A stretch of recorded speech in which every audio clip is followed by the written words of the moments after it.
700 players nearly in the arena, so 1570, good luck. So we've not played before, we have no head-to-head score. Let's go e6 early.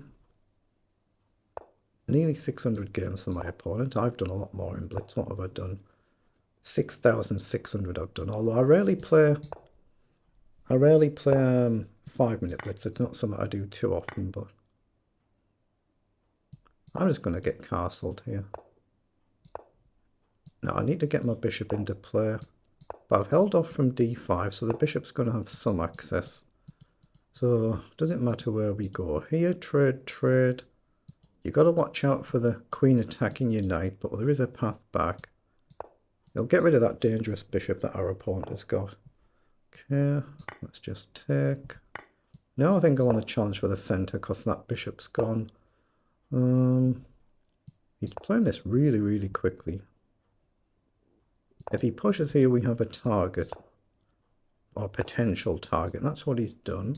So I'm going to trade and hope we can target this pawn. So trade there as well. Now 3 attack it and 2 defend it. So there's a third defense. So what do we want to do now? I like the idea of dropping the knight back and jumping in the middle. My opponent could do potentially the same, I guess. Very balanced position. But let's go forward and hit the bishop. He's really whacking the moves out. He goes back. Okay, if I go here, there's a bit of a problem coming. It's a little bit tricky, this. Here, knight down, I guess I'm happy just to trade.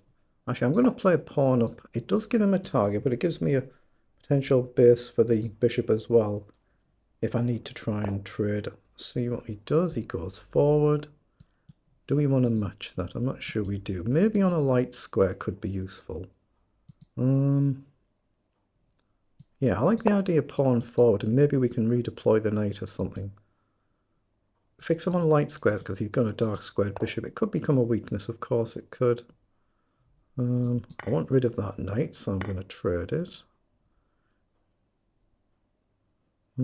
How do we do this now? Knight back's an idea, queen up is an idea. I like queen up. I'm not sure whether I want to take the knight or the pawn if he takes. I guess the knight, otherwise I'll lose the h6 pawn. But he's playing really well here. Okay, he's gone back. Is that a blunder? Has he blundered a pawn? If he goes here, he's covered. If he trades first, he's covered. I think he has. He's targeting this pawn though, but I hit the bishop. And if he plays a move like rook across or bishop over, I can take, right? Take it, because I'm hoping to come back so I can guard my pawn. Let's drop the queen back and hope that we're just a clean pawn up. He's got another target here though. So I'm going to try and do something about these outer pawns and trade them off if I can. And then we're just a clean pawn up. It's not necessarily winning, but a clean pawn up. It's time to take here and try and win another pawn and hope our defense is okay. So we hit the rook. We just put gentle pressure on. There's no way for him easy to come through here, but I'm playing effectively a rook down. So that's the flip side for me.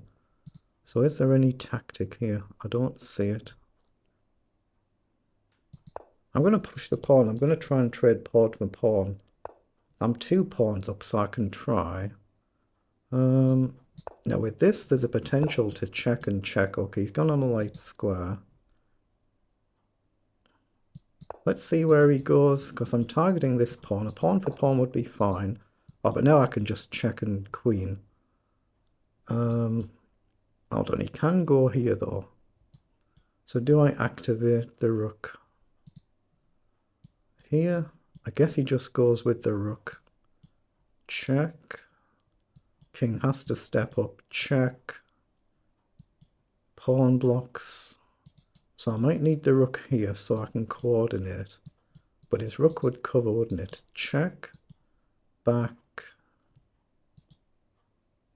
Queen, he's just got rook takes. Oh, he's just had enough. He's just resigned. I was just trying to work it out. He's just resigned. He could have played on there.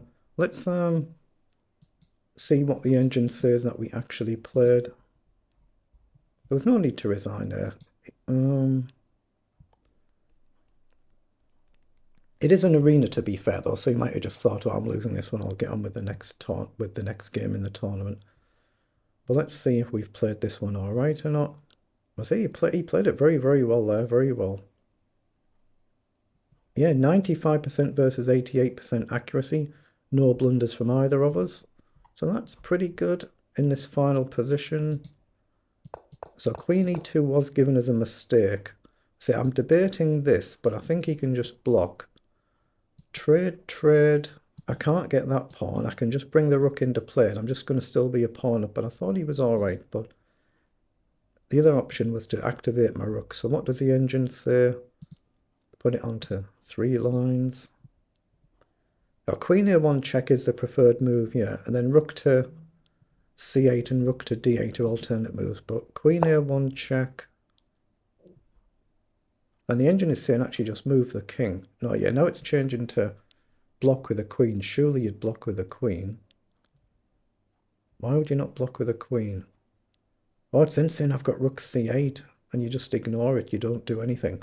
Yeah, and it's +8, so it's just cleanly winning. You've just got to find it. But after queen blocks, you just don't push. You just activate your rook then and you're threatening to come in, and that's the winning idea.